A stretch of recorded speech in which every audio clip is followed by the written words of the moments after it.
The first time my daughter-in-law called me a pest, it wasn't a joke. It wasn't playful or even careless. It was sharp, like she had been waiting to say it. We were sitting at the long dining table in my son's house. The kind of table that looks expensive but feels cold because nobody laughs around it. The chandelier above us was bright, yet the room somehow felt darker than it should have. My son, Daniel, sat at the head. His wife, Brianna, sat beside him like she belonged on a throne. And me, I took the seat near the corner. Quiet, grateful just to be invited. I wasn't there to start trouble. I came with a simple gift, a box of old photos and a small toy truck I found from Daniel's childhood. I thought it might make him smile. But when I placed it on the sideboard, Brianna's eyes flicked toward it like I had brought something dirty into her home. Dinner started stiff. Forks clinked. Glasses tapped. Brianna spoke about renovations, upgrades, and a vacation she wanted, something about a private beach and no poor energy. She said it like the words tasted good. I kept my voice calm. That sounds nice. She didn't even look at me. It is nice, she said, if you're used to nice things. Daniel didn't correct her. I tried not to react. I had trained myself for years to swallow my pride. After all, I was the older man, the father, the one who was supposed to keep peace. Then I reached for the salt. Just the salt, my hand barely crossed into her space. Brianna leaned back and sighed loudly. "Oh my God," she muttered, not even trying to hide it. "Can you stop hovering? You're like a pest." The word landed hard. My fork stopped midair. My throat tightened, and for a second, the whole room went silent. Like even the walls were waiting to see what I'd do. I looked at Daniel. Surely he'd say something. Surely he'd defend his father. But my son stared at his plate. Not angry, not surprised, just quiet. That hurt more than her insult. Brianna sipped her wine like she had done nothing wrong. "I'm just being honest," she added. "Some people don't understand boundaries." Boundaries. I wanted to laugh, but there was no humor in it. Instead, I gave a small nod. The kind you give when you're trying to keep your dignity from cracking in half. "Of course," I said softly. "I understand." I saw the smallest smile tug at her mouth, like she had won something. And as I sat there, in that expensive dining room with that cold table and my own son, refusing to meet my eyes, one thought burned in my chest. If she can call me a pest in my face, what else is she capable of behind my back? Because here's what Brianna didn't know, what none of them seemed to remember anymore. I wasn't just Daniel's old father. I was a man who held the keys to a fortune they were already spending in their minds. And that night, while Brianna smiled like she owned the world, I made a decision, a quiet one, a dangerous one. And it started with one simple question. Should I protect my son or teach them both what respect costs? I didn't always look like someone with power. That's the funny part. I drove an old car. I wore the same brown coat every winter. I didn't flash watches or talk about investments at dinner parties. I kept my head down, paid my bills, and stayed out of other people's business. And for a long time, that worked. After my wife passed, I learned to live quietly. I fixed my own leaking sink. I cooked simple meals. I spent mornings reading and evenings walking. Peace became my new goal. Not wealth, not status. But peace has a way of attracting people who want to step on it. Years ago, when Daniel was still young, I built a small construction supply company. I worked like my life depended on it. Because it did. I saved every extra dollar. I took risks when I had to. I made mistakes, then learned from them. When I sold that company, the payout was big. Bigger than anyone expected. I could have bought a fancy house, a new car, a whole new identity. Instead, I put most of it away. I didn't trust luck. I trusted planning. I spread the money across safe places. I started a trust. I invested quietly. Not in wild schemes, not in loud get-rich-quick promises. Just steady moves over time. And the number grew. 10 million, 20, then 40. Then one day, I sat with my accountant and heard a number that didn't feel real. $60 million. I stared at the paperwork, then out the window, and thought, so this is what it looks like, success that nobody notices. I told almost no one, not because I was ashamed, but because I knew what money does to people. Money doesn't just change lives. It changes faces. It changes voices. It changes love. Daniel knew I was comfortable. That's what I told him. Comfortable. Nothing more. He never asked for details, and I never offered. Then he married Brianna. She was beautiful, sharp, polished. The kind of woman who walked into a room and made people straighten their posture. She spoke fast, smiled when it benefited her, and asked questions that sounded innocent, but weren't. "What do you do?" she asked me the first time we met. "I'm retired," I said. "Retired from what?" "Work," I replied with a gentle shrug. She laughed, but it wasn't warm. "That's not an answer." I smiled. "It's enough of one." From that moment, she treated me like a mystery she didn't like a locked drawer she couldn't open. At first, Daniel seemed happy, and that mattered more to me than my ego. But over time, I noticed changes. Daniel stopped calling as much. When I visited, Brianna acted like I was interrupting something important, even if they were just watching TV. She'd make comments about my shoes, my car, my old-fashioned habits. And Daniel, my own son, started shrinking around her, not in a loud way, in a quiet way, like a man learning to disappear inside his own home. Still, I stayed calm, because I believe something stubborn. That family works itself out. That time smooths sharp edges. Then came that dinner, that one word, Pest, spoken like I was a fly buzzing around her perfect life. I drove home afterward, hands steady on the wheel, face calm in the mirror. But inside I felt something wake up that I hadn't felt in years. Not rage, not even hatred. Something colder. Clarity. Because now I knew exactly what Brianna thought of me. And I couldn't stop wondering. If she sees me as nothing, why does she look so interested whenever money comes up? That question followed me all night. And by morning, it had turned into a plan. A week after the dinner, Daniel invited me to lunch. That might sound normal to most people, but for Daniel, it was unusual. It felt planned, like a meeting, not a meal. We met at a clean, trendy cafe with tiny portions and big prices. Brianna was there already, sitting with perfect posture, her phone face down like she was too important to be interrupted by notifications. Daniel hugged me quickly. Brianna offered me a smile that didn't reach her eyes. "Hi," she said. "Hope you're doing well." I waited for an apology about the Pest comment. It didn't come. Instead, she leaned forward slightly, voice sweet like sugar on a bitter drink. "So," she began, "Daniel told me you used to own a company." I blinked. "A long time ago." "How long ago?" she asked. Daniel shifted. "Dad, we were just talking. About the future. About planning." Planning. The word made my stomach tighten. Brianna nodded, acting concerned. "We've been thinking about kids. And a bigger home. And, well, life is expensive now."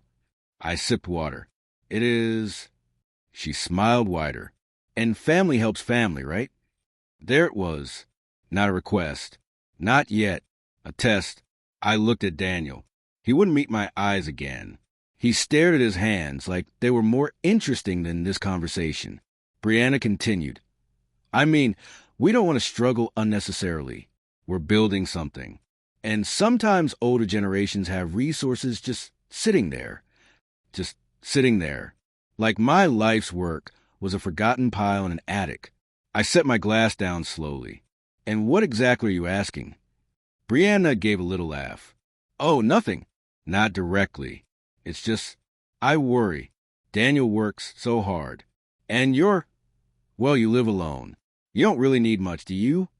Her tone was soft, but her eyes were sharp. I realized something in that moment. Brianna didn't see me as family. She saw me as a vault. And she was circling, trying to find the keypad. Daniel finally spoke. "Dad, if you ever thought about helping us, even a little, it would take a lot of pressure off." "Pressure?" I almost said, "What pressure?" "The pressure of matching your wife's taste." But I didn't. because I wasn't there to explode. I was there to understand. So I nodded slowly. I hear you. Brianna's shoulders relaxed like she had just won round one. Good. I knew you'd understand. Then she added, almost casually, we also need to redo the kitchen. It's honestly embarrassing. Embarrassing. I looked around that cafe. Polished floors, fancy cups, people posing their food for photos. And I thought, this isn't need. This is hunger. Not for food. For status. As lunch went on, I said less and listened more. Brianna kept talking about money like it was air, like it should flow freely toward her, because she wanted it. And Daniel nodded along. Not proudly. Not happily. Just trapped. When we finally stood to leave, Brianna hugged Daniel and kissed his cheek. Then she turned to me. Thanks for coming, she said. And try not to take what I said at dinner personally. I'm just direct. Direct. No apology. Just permission for herself to be cruel. I smiled politely. Of course. And as I watched them walk away, my son leaning toward his wife like a man trying to keep balance on a moving ship, I felt a strange sadness. Because I realized my problem wasn't just Brianna. It was Daniel's silence. His willingness to let her disrespect me. His willingness to bring me to lunch not to connect, but to squeeze. And that's when I made the second decision. I wasn't going to yell. I wasn't going to beg for respect. I was going to earn it back, not through fear, not through violence, but through truth, through consequences, and through a lesson they wouldn't forget. But first, I needed proof. Because if Brianna was as bold to my face, what was she doing when nobody was watching? I didn't hire a private investigator. This wasn't some movie with dark alley meetings and secret files. I did something simpler. I paid attention. I started calling Daniel more often, not accusing, not demanding, just checking in. How's work? How's the house? How are you sleeping? And every time, his answers sounded rehearsed. Fine. Busy. Good. But I could hear it, like a faint crack under fresh paint. Then one day, he forgot to hang up. It was an accident, a small slip. He called me while driving. We talked for a minute, and then he said, Okay, Dad, I gotta go. The line didn't disconnect. I heard muffled sounds, road noise, and then Brianna's voice, clear as day. Did you get him to agree? She asked. Daniel sighed. Not yet. Brianna snapped. Then you didn't try hard enough. He's old. He's alone. He has money. It's stupid for him to just sit on it. Daniel's voice dropped. He's my father. And I'm your wife, she shot back. And I'm not living small because your dad wants to play humble. I sat frozen in my kitchen, phone pressed to my ear, feeling like I had stepped into a room I wasn't supposed to hear. Daniel said, Can you not talk about him like that? Brianna laughed, cold and quick. Like, what? Like he's a pest? Because he is. He shows up, brings junk from the past, and expects us to act grateful. It's annoying. There was again, Pest. Like my love was an infestation. Then she said something that made my stomach twist. If he won't give it, we'll make him. There are ways. Daniel went silent. I leaned forward, heart pounding. What ways? He finally asked. Brianna's voice lowered like she was sharing a secret. We get him to sign something. Make it look like it was his idea. Or we convince him he can't manage alone. We can put things under our control. Easy. My hands went cold. This wasn't just disrespect. This was a plan. A trap. And my own son, my son, was sitting in the passenger seat of her mind, letting her drive. Daniel finally said weakly, I don't want to do that. Brianna replied, Then enjoy living in this tiny house with your principles. The call finally clicked off. I sat there for a long time, staring at nothing. I felt anger, yes, but underneath that was something worse. Grief, because the betrayal wasn't only Brianna. It was that Daniel had allowed this conversation to exist in the first place. Maybe he wasn't fully agreeing, but he wasn't shutting it down either. And silence can be a kind of betrayal. That night, I opened my safe. Inside were old documents. trust papers, account notes, letters my late wife had written to Daniel for someday. I ran my fingers over her handwriting and whispered, "I'm sorry," because I had promised her I'd protect our son. But now I realize something. Protecting Daniel didn't mean giving him everything. Sometimes protecting someone means stopping them from walking off a cliff, even if they hate you for grabbing their arm. So I called my lawyer the next morning, not to destroy anyone, not to take revenge in some cruel way, but to do something much cleaner, much sharper. I was going to tighten the rules around my money, and I was going to set a trap of my own. A trap made a choice, because I wanted to see who Brianna really was when the prize was within reach. And I wanted to see if Daniel was still my son, or if he had already become her instrument. When people hear the word revenge, they imagine shouting, smashing, chaos. That's not my style. My revenge was going to be calm, legal, undeniable, and most importantly, it was going to reveal the truth without me having to scream it. I met my lawyer, Mr. Holbrook, in a small office that smelled like paper and old coffee. He had handled my affairs for years. He knew my silence wasn't weakness. He also knew I didn't make emotional decisions. So when I told what I overheard, he didn't gasp or act shocked. He simply nodded like a man who has seen greed wear 1,000 different faces. "What do you want to do?" he asked. I stared at the window. "I want to protect my son, but I want to protect myself first." He leaned forward. Then we restructured the trust. We went through everything slowly. We added clear rules. No one could access funds unless certain conditions were met. No sudden transfers. No signing documents under pressure. No power of attorney tricks. And if anyone tried to force control, the trust would lock down even harder.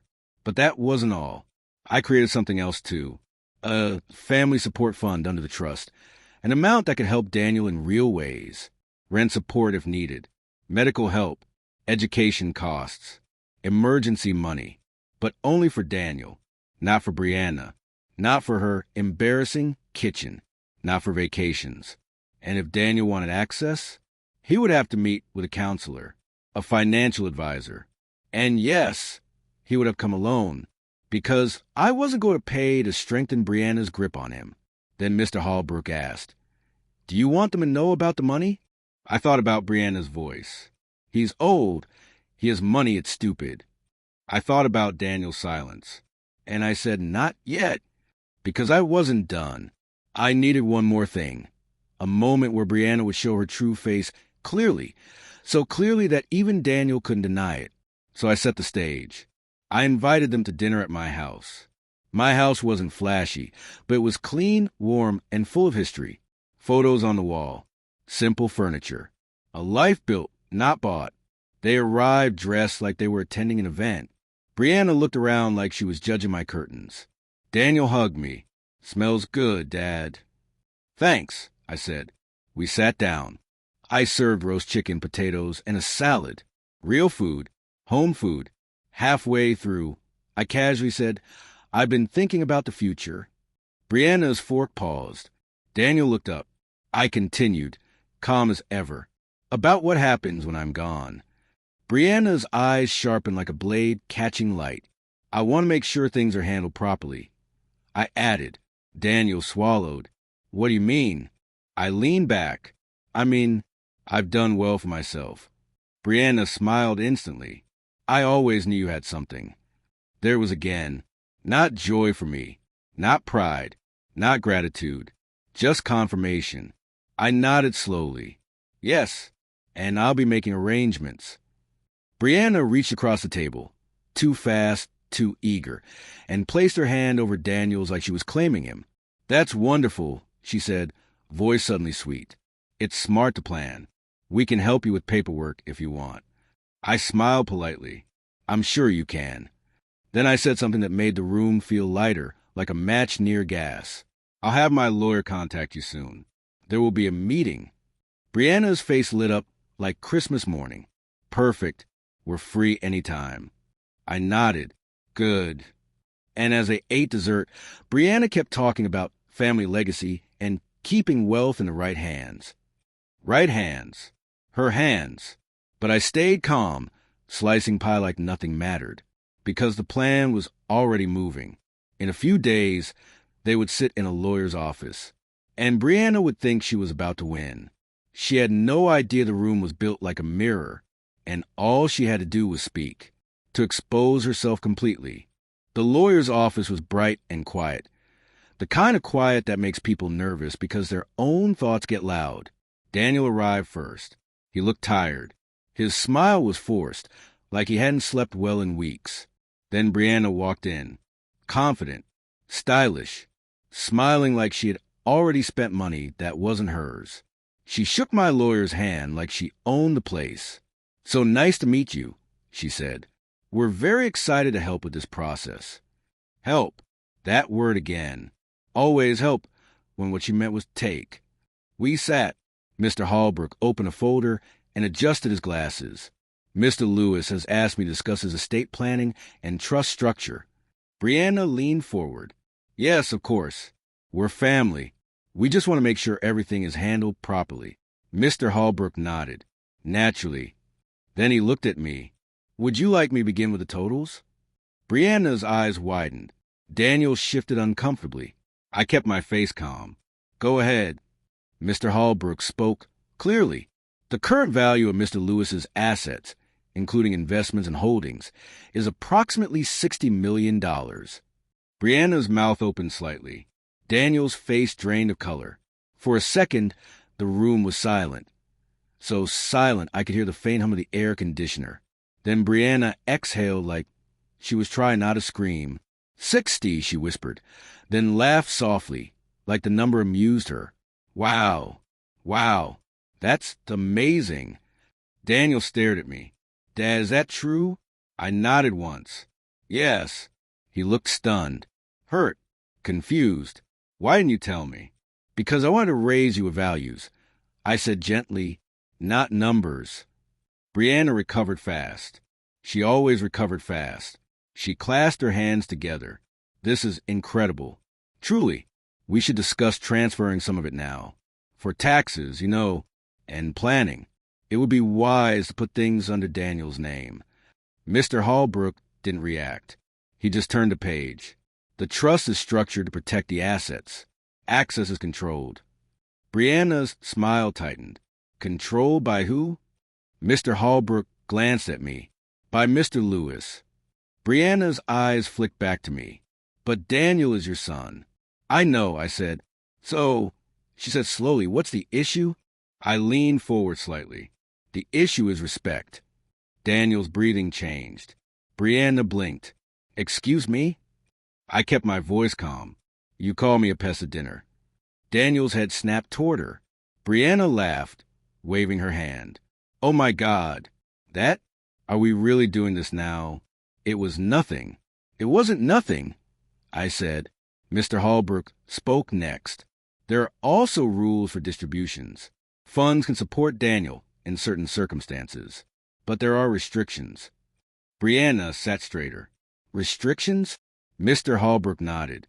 The support is directed to Daniel personally, not to spouses, not to lifestyle purchases. Brianna's eyes flashed. That's ridiculous. Daniel stared at the papers, then at me. Dad, why would you? I raised a hand gently, because I heard something. Brianna's smile vanished. Daniel frowned. Heard what? I looked at my son, voice still steady. I heard a conversation where your wife said if I wouldn't give money, you would make me and get me to sign something, or convince me I can't manage alone. Daniel turned slowly toward Brianna. Bree, did you say that? Brianna's face went stiff. He's lying.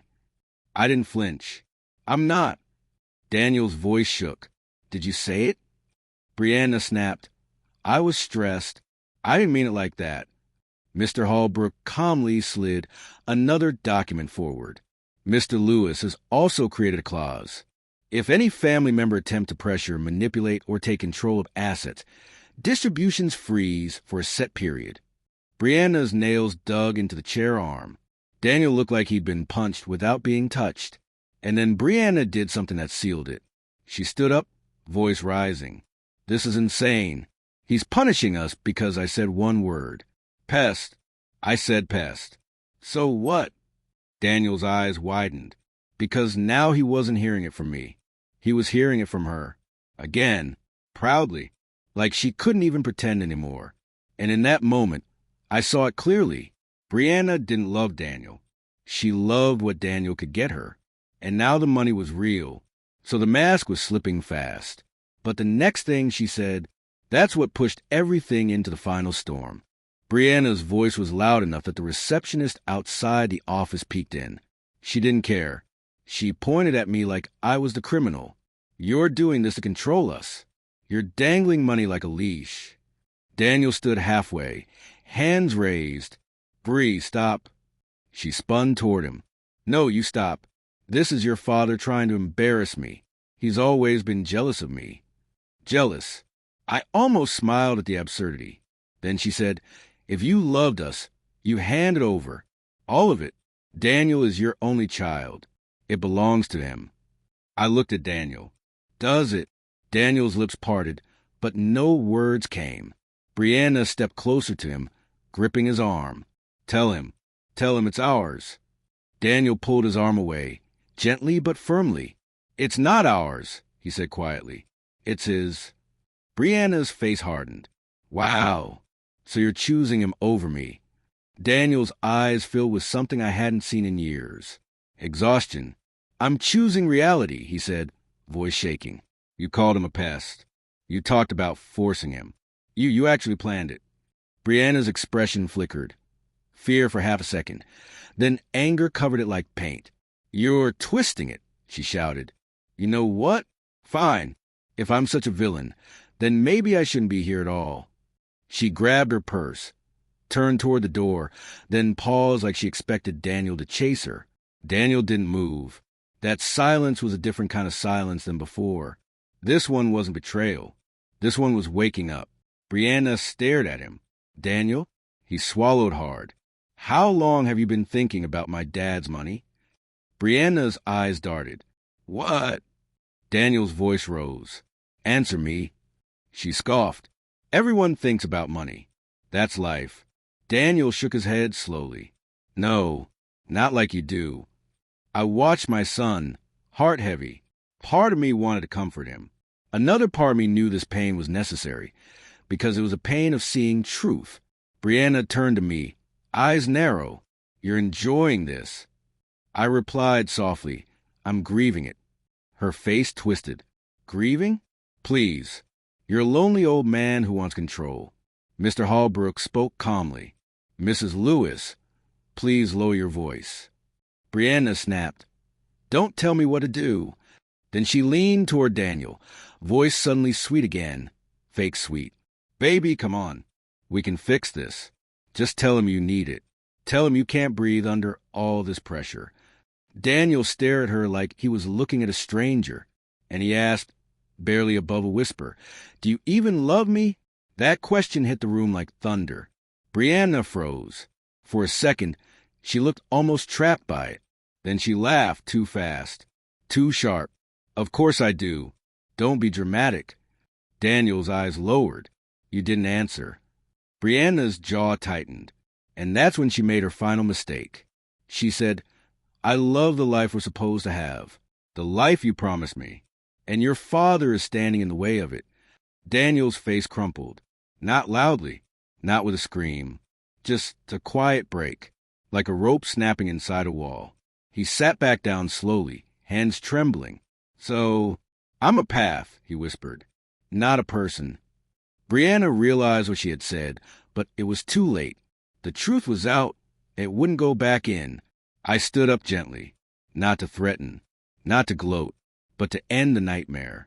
Brianna, I said softly, you wanted boundaries. Here they are. She glared. What are you going to do? I looked her in the eyes. Nothing cruel, nothing illegal, nothing dramatic. Then I paused. But I am going to do something you've never experienced. She scoffed. What's that? I said, I'm going to say no and mean it. Brianna stared at me like she couldn't understand that word. No. And as she stormed out of the office, heels clicking like anger on tile, Daniel buried his face in his hands. My son was broken, but he was finally awake. And now the real question was, would he rebuild or run back to the familiar cage? Daniel didn't come home with me that day. He went somewhere else. Alone. I didn't chase him. I didn't flood him with calls. I wanted him to have space to feel what he'd avoided for years. 3 days later, he showed up at my house with red eyes and a small overnight bag. He stood on my porch like a boy again, not a grown man. "Dad," he said, voice cracking, "can I come in?" I nodded and stepped aside. He walked into the living room and looked around at the photos, the books, the quiet warmth of home that didn't need to prove anything. He sat down slowly. "I didn't know," he whispered. I sat across from him. "Didn't know what?" He shook his head. "How bad it got. How much I let happen." The words hurt, but they also brought relief, because accountability is the first step back to dignity. "I'm sorry," he said, when she said those things. I hated hearing it, but I kept telling myself it would pass, that she was stressed, that if I just kept peace, things would settle. I nodded. "And did they?" He swallowed. "No, they got worse, and I got smaller." I didn't blame him, not fully, because manipulative people don't always use fists. Some use shame. Some use fear. Some use the silent punishment of withdrawing love. Daniel stared at the floor. She's been calling nonstop, saying you turned me against her. I sighed. "And what do you feel?" He whispered. "I feel embarrassed. I feel angry. And I feel stupid." I leaned forward. "You're not stupid. You're human." Then I said something I needed him to hear. "I didn't reveal my money to hurt you, son. I revealed it because it revealed her, and I needed you to see it with your own eyes." Daniel wiped his face. I did see it. We sat in silence for a moment. Then he asked, "What happens now?" I chose my words carefully. "Now, you rebuild your life with truth. That's what happens." I told him about the support fund, the rules, the boundaries. He flinched when he heard how controlled it was. Then he nodded slowly. "That's fair." I stared at him. "Do you understand why?" He took a breath. "Because if you handed me everything, she would just use me as a bridge to it." I nodded. "Yes." He looked up. "And because you're trying to protect me from myself." I didn't answer right away. Then I said softly, "A father never stops trying." Over the next few weeks, Daniel started counseling. He didn't like it at first. He said it felt awkward. But then he began speaking differently, like a man learning his own voice again. Brianna tried everything. At first, anger, then tears, then apologies, then fake kindness. She even showed up at my house once, wearing a soft sweater and a sad expression like she was auditioning for sympathy. "I was wrong," she said. "I'm sorry. I didn't mean it. I was stressed." I watched her closely. "Are you sorry for the word or sorry because the money is real now?" Her eyes flickered. That was enough. "I think you should leave," I said calmly. Her face tightened. "So you're really doing this?" I nodded. "Yes." She leaned closer, voice low. "You're going to regret this." I kept my tone gentle. "No, I'm going to remember it." Brianna left furious, and Daniel didn't follow. Months later, the divorce was final, not dramatic, not messy in public. Just a quiet ending of something that had been rotten for a long time. Daniel moved into a small place near my home. He started cooking again. He laughed again, real laughs, the kind that don't ask permission. One evening, as we ate dinner together, just the two of us, he looked at me and said, "She called you a pest." I nodded. He swallowed hard. I let it happen. I reached across the table and tapped his hand. "You won't let it happen again." He nodded, eyes shining. "No." And that's when I felt something I hadn't felt since my wife passed. Peace.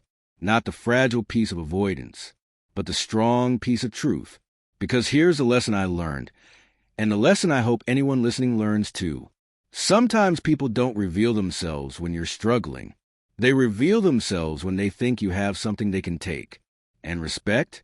Respect is not something you beg for. It's something you enforce. Quietly, firmly, and without apology.